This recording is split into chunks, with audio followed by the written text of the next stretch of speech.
बड़े इसमें निकालो। ईद मुबारक। ईद मुबारक। उनका पहन लिया।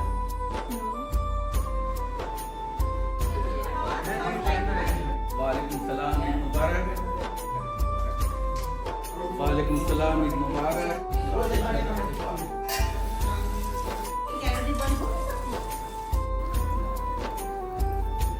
बहुत आ चुके हो तुम। इधर आओ, इधर आओ।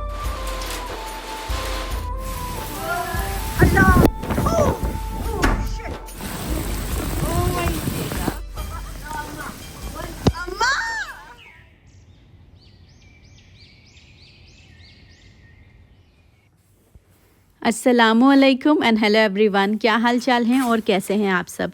तो आज आप देख रहे हैं ईद के सेकंड डे का व्लॉग और मैं आ गई हूँ अपने बेडरूम में बेडशीट चेंज करने के लिए। ये जो बेडशीट है ना, ये मैंने टर्की से मंगवाई थी, ट्रेंडियोल करके एक ऐप है वहाँ से।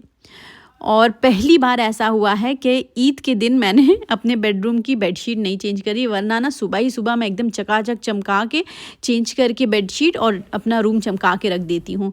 लेकिन इस बार क्या हुआ कि ईद के दिन से सुबह में ही ना जो मैं किचन में गई तो फिर शाम में ही वहाँ से बाहर निकली। मेहमानों का आना जाना लगा हुआ था और फिर शाम में हमारे फैमिली का एक गेट टुगेदर था, तो फिर मैं वहाँ चली गई थी। फिर हम लोग रात में लौटे थक के, तो फिर उसके बाद हम सो ही गए। और वैसे भी ना पहले दिन कोई ऐसा गेस्ट नहीं था कि जो ऊपर आता, सब नीचे ही से मिल विल के चले गए थे। तो मजलिस की बेडशीट मैंने चेंज कर दी थी नीचे, तो ऊपर की सारी बेडशीट्स अभी मैं चेंज कर दूँगी। और ये वाली बेडशीट मुझे एक नज़र में इतनी अच्छी लगी थी कि मैंने ना फ़ौरन इसको ऑर्डर कर दी थी। और ये जो बेडशीट का सेट है, इसमें पिलो कवर का मटेरियल अलग है और बेडशीट का मटेरियल अलग है। पिलो कवर जो है वो 100% प्रिंटेड कॉटन है और जो बेडशीट का मटेरियल है ना, वो 100% बुंडन फैब्रिक है। और 3 तरफ बॉर्डर में बहुत ही अच्छी सी लेस लगी हुई है कॉटन की। और ये जो रेड रोजेस की एम्ब्रॉयडरी बनी हुई है, ये पूरा क्रॉस स्टिच वर्क है। इस तरह की बेडशीट्स ना यूएई में बहुत कम देखने के लिए मिलती हैं। मैं इतनी देर से आरिस को और उसके अब्बा को आवाज़ लगा रही हूँ कि आरिस को भेज दीजिए तो मैं नहला दूँ उसको, फिर मैं भी शावर ले लूँ। लेकिन ये दोनों लोग जो है ना गायब हैं। देखिए क्या कर रहे हैं। डेजर्ट कार चलाई जा रही है। ओफो, come on, come on, back, go. ये आरिस की मॉन्स्टर ट्रक है जो लैंड पे भी चलती है और वाटर में भी। इतने टाइम से आरिस पीछे पड़ा था कि उसको ये मॉन्स्टर ट्रक चाहिए, तो हमने सोचा कि लाओ ईद में अब की आरिस को यही ईदी दे देते हैं।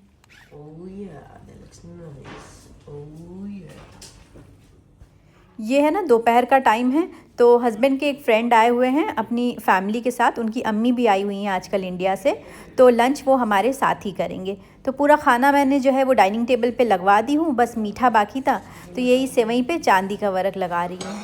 निकालो, निकालो, निकालो, निकालो। डाइवर इसमें निकालो, डाइवर इसमें निकालो। ईद मुबारक। ईद मुबारक। ईद मुबारक। ये जो बच्चा आप देख रहे हैं ना, ये जस्ट अभी 12th पास किया है। और जब ये बॉर्न हुआ था ना, तो मैं उस टाइम थी इनकी मदर के साथ हॉस्पिटल में। और आज देखिए इतना बड़ा हो गया है माशाल्लाह से। मतलब टाइम ऐसे जाता है ना कि कुछ पता नहीं चलता है, देखते ही देखते बच्चे यूँ बड़े हो जाते हैं। जैसे ही उन लोग लंच करके गए ना, तो फिर हल्की हल्की सी बारिश शुरू हो गई थी। तो मैं दौड़ के टेरेस पे आई देखने के लिए कि कोई कपड़ा तो नहीं टंगा हुआ है। ये जो टेरेस का एरिया है ना, ये हाफ़ कवर्ड है और हाफ़ ओपन है। तो अक्सर मैं क्या करती हूँ कि यहाँ बाहर की तरफ जो है वो कपड़े का स्टैंड रख देती हूँ कि हवा चलेगी तो जल्दी सूख जाएगा। बहरहाल यहाँ कोई कपड़ा था नहीं। और देखिए आज कैसा मौसम हो रहा है। अभी बहुत ज़्यादा टाइम नहीं हुआ है, असर का वक्त है, लेकिन कितना अंधेरा अंधेरा सा लग रहा है। और यहाँ देखिए फलक मैडम जो है ना, वो अपने बाल में पूरे घर का सॉक्स लगा के बाल कर्ल कर रही है। मशीन से क्यों नहीं करी? बहुत टाइम लग रहा था। वाह वाह फलक, तो किसका किसका सॉक्स है? अब्बा का लग रहा है ये हारिस का लग रहा है, उधर दिखाओ ये तो तुम्हारा है और ये ज़हीम का लग रहा है। हाँ, चारों सॉक्स लटका लियो। वाह, कितनी देर लगेगी कर्ल होने में? वेल मुझे 5 बजे करना था, but I forgot about it, so I remove it at the end, at least 1 hour. अच्छा, तो चल तैयार हो बाकी। आज ना मेरे घर में शाम को गेट टुगेदर है। जितने भी हमारे फ्रेंड्स हैं ना, वो हर साल हम लोग मिलके किसी एक के घर में ईद पार्टी रखते हैं। तो बस उसी के लिए मैं यहाँ रेडी हो रही हूँ। और पिछले ईद वाले व्लॉग में ना एक कमेंट आया था कि पूरे साल तो आप किचन में रहती हैं, खाना पकाती हैं, कम से कम ईद के दिन तो आप किचन से छुट्टी ले लेती, बाहर खाना खाती और मॉल में घूमने जाती। तो देखिए मॉल का क्या है, मॉल तो कहीं नहीं जा रहा है, वो तो साल भर वहीं रहेगा, लेकिन ईद तो साल में एक ही बार आती है। और सच बोलूँ तो परदेश में ईद सबके साथ मनाना एक ब्लेसिंग होती है, क्योंकि यहाँ बहुत लोग ऐसे होते हैं जिनके पास ना फैमिली होती है ना कोई अपने लोग, वो अकेले ही ईद सेलिब्रेट करते हैं। तो अगर हमें ये मौका मिला है तो फिर मैं इसे इतने आसानी से नहीं गंवाऊंगी, क्योंकि ईद का मतलब ही होता है खूब हंगामा, धूम धड़ाका, दोस्त रिश्तेदार सबके बीच घिरे रहो। एनीवेज देखिए ईद पार्टी के लिए मैं बिल्कुल रेडी हो गई हूँ। ये मेरा मेन ईद का आउटफिट है, वाइन कलर का है। पता नहीं आप लोगों को वीडियो में इसका असली कलर दिख रहा है कि ब्लैक दिख रहा है। मेरी बहन तो बहुत खुश हो गई थी ये कलर देख के, क्योंकि पहले मुझे वार्न करी थी कोई भी पेस्टल कलर का कपड़ा लाना नहीं इस बार।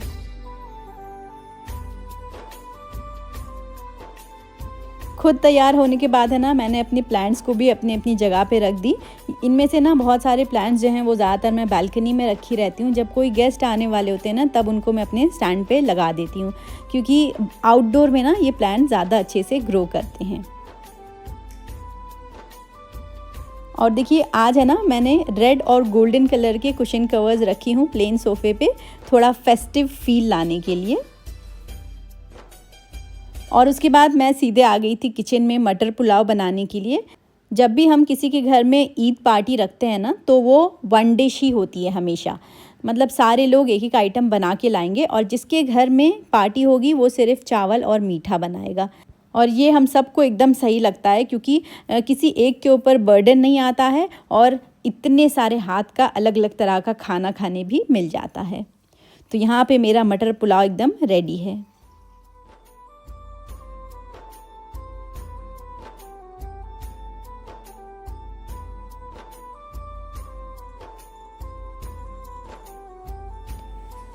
और फलक भी यहाँ पे रेडी हो गई है फाइनली, इतना टाइम उसको लगा। तो ये है उसका मेन ईद का आउटफिट और ये कलर मुझे बहुत अच्छा लगा, फलक के ऊपर माशाल्लाह से बहुत सूट कर रहा था। तो अब हम चलते हैं नीचे, बस सबके आने का टाइम हो ही गया है।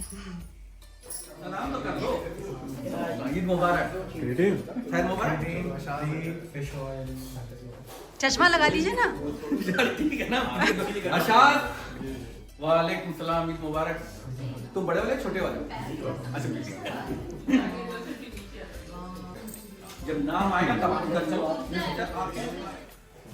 चलो तुम्हारी फाइन कर कुछ ना कुछ हो जाएगा।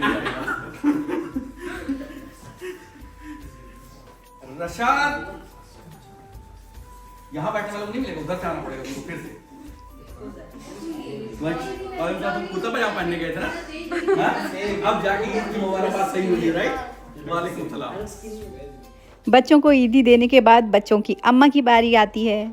गोल्डन वाला देखो तुम्हारे उस पे है, ईद मुबारक। वालेकुम अस्सलाम, ईद मुबारक।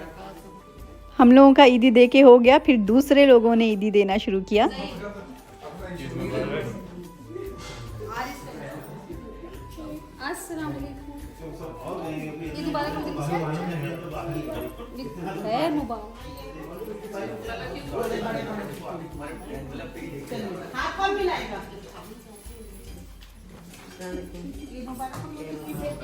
खैर मुबारक।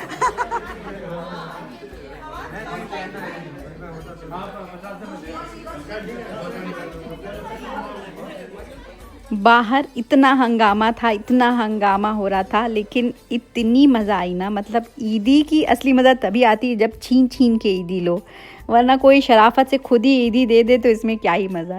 एनीवेज देखिए ईदी का सिलसिला जब ख़त्म हुआ तो फिर सबको जो है ना भूख लग गई। तो फिर अब हम लोग जो हैं वो डिनर की तैयारी कर रहे हैं और मैं आपको डाइनिंग टेबल का फ़ाइनल लुक दिखाती हूँ और कौन कौन से आइटम्स हैं ना वो भी दिखाती हूँ। तो हमारे ग्रुप में ना हर तरफ के लोग हैं, आज़मगढ़ के, कश्मीर के और मुंबई के। तो आपको अलग अलग तरह की डिशेस देखने के लिए मिलेंगी। ये तो है सैलेड और मतलब घास फूस, और उसके बाद ये है अचारी चिकन बहुत ही ज़बरदस्त बना था, बच्चों का तो फेवरेट था। ये है मटन कोरमा और ये भी लाजवाब था। ये है ड्राई चिकन, इसकी गलावट बहुत अच्छी थी, एकदम सॉफ्ट सॉफ्ट, अंदर से जूसी था बिल्कुल। और ये है मटन यखनी। तो मेरी एक फ्रेंड है जो कश्मीर से है और ये उसका सिग्नेचर डिश है। तो कश्मीर के जो लोग रहने वाले ना उनको पता होगा कि ये क्या है, थोड़ा डिफरेंट है ये मटन। इसके बाद वही मटर पुलाव और रोटी थी। तो बस जैसे ही डाइनिंग टेबल सेट हो गया, सारे लोग टूट पड़े खाने पे। अरे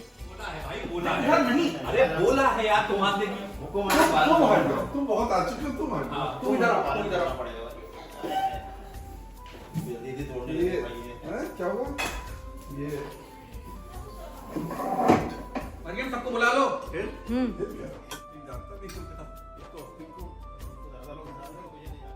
इस बार है ना हमारे फ्रेंड सर्कल में ईद की पार्टी के लिए 2-3 लोग नहीं आए थे, बिजी थे, वरना अभी आपको 2-3 डिशेस और देखने के लिए मिलती। और यहाँ देखिए मेरी जो केवामी सेवई थी ना, आज पूरी ख़त्म हो गई थी, बहुत थोड़ी सी बची हुई थी। तो इसके बाद अगर कोई आएगा ना तो मुझे कुछ और मीठा बनाना पड़ेगा। और देखिए जो बलाई मैंने बनाई थी, कितनी अच्छी माशाल्लाह से मोटी मोटी बलाई सेट हुई है। और जो इसका ये दूध रहता है ना, ये भी पक पक के एकदम गाढ़ा हो जाता है। तो कुछ इस तरह से हमारा ईद का सेकेंड डे गुजरा, बहुत ही मज़ा आई। एक गाड़ी वाला आया पूरी स्पीड में रात में, कॉर्नर है ना।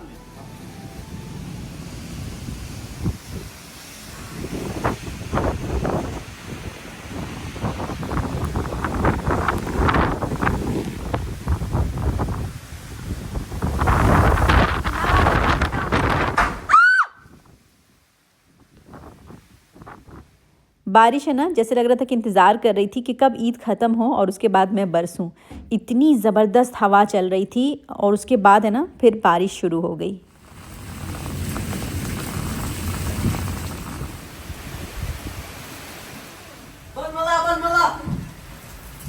जल्दी बंद करो।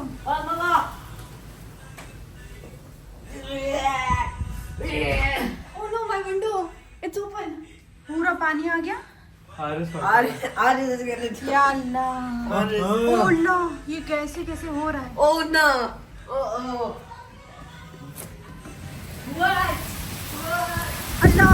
ओह शिट, आज दरवाज़ा टूट जाएगा।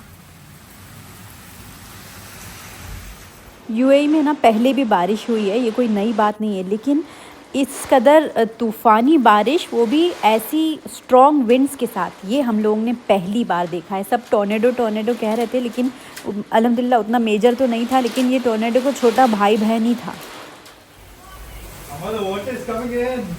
हाँ, दरवाज़ा बंद करो, दरवाज़ा बंद करो।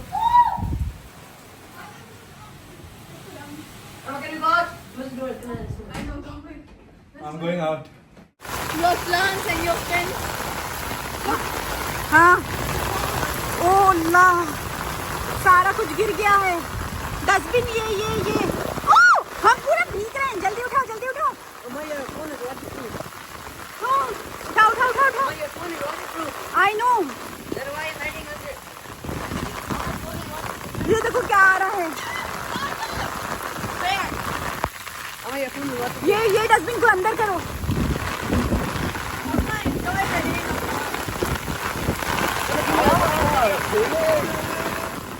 अफान तो जैसे पागल हो गया था एकदम बारिश देख के।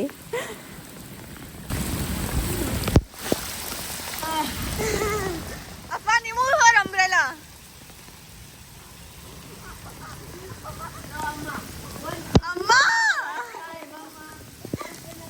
Amma, you need a shower. ये दोनों बच्चे मेरे पीछे पड़ गए थे अम्ब्रेला के, तो मैं भागी यहाँ से। इतनी तेज़ स्ट्रॉन्ग विंड्स चल रही थी ना कि साइकिल वगैरह सब उलट गई थी। और यूएई में ना 1 हफ़्ते पहले ही अलर्ट आ गया था कि पूरे 5 दिन जो है वो बारिश रहेगी, हैवी रेनफॉल, और सब लोग अपने अपने घरों में रहें, कार्स नहीं निकालें। क्योंकि आप लोगों को याद होगा कि कुछ साल पहले ना बहुत ज़बरदस्त फ्लड आया था यूएई में, जिसमें कि हम हस्बैंड की जो कार है और ज़ैम की, दोनों ही डूब गई थी, पूरे स्क्रैप में चली गई थी बारिश के पानी में भीगने की वजह से। तो इस बार ना हम लोग ने बिल्कुल कार निकाले ही नहीं, सब लोग घर में दुबक के बैठे हुए थे। यूएई वाले वॉर की वजह से पहले ही परेशान हैं, पूरे बिज़नेस की ऐसी की तैसी हुई है। अब जो बची कुची कसर थी वो इस बारिश ने पूरी कर दी। तो वही मैं हस्बैंड से कह रही थी कि इस जनरेशन के बच्चों ने सब कुछ देख लिया, कोविड-19 देख लिए, लॉकडाउन देख लिए, वॉर देख लिए, अब बस यही देखना बाकी था। जब बारिश रुकी और मौसम कुछ संभला तो हम लोगों ने देखा कि एक बहुत बड़ा सा जो पेड़ है ना वो टूट के पूरे हमारे घर के बैकयार्ड में ना गिरने ही वाला था। तो वही हस्बैंड जा रहे हैं देखने के लिए कि इसका क्या किया जाए, लेकिन ये इतना लंबा चौड़ा है कि हम लोग इसका कुछ नहीं कर सकते। इसको कंप्लेन करना पड़ेगा, फिर कम्युनिटी वाले आएंगे, वही लोग इसको सही कर सकते हैं क्योंकि इसका वेट भी बहुत ज़्यादा होगा। ये तो वही लोग फिक्स करेंगे ना आके। हाँ वो लगाएंगे, कंप्लेन करनी होगी, बताना पड़ेगा। मैं और हस्बैंड हम दोनों कंप्लेन करने गए थे जो हमारे बैकयार्ड में एक पेड़ गिरा है उसके लिए। तो रास्ते में देखिए, वापसी में देखिए एक और पेड़ गिरा हुआ था। अब एक एक करके ये लोग सब सही करेंगे इसको। बहुत ज़बरदस्त तूफ़ान था। तो फिर ठीक है फ्रेंड्स, आज का ब्लॉग यहीं एंड करती हूँ। मिलती हूँ आपसे नेक्स्ट ब्लॉग में। अपना ख्याल रखें। अल्लाह हाफ़िज़, टेक केयर, बाय बाय।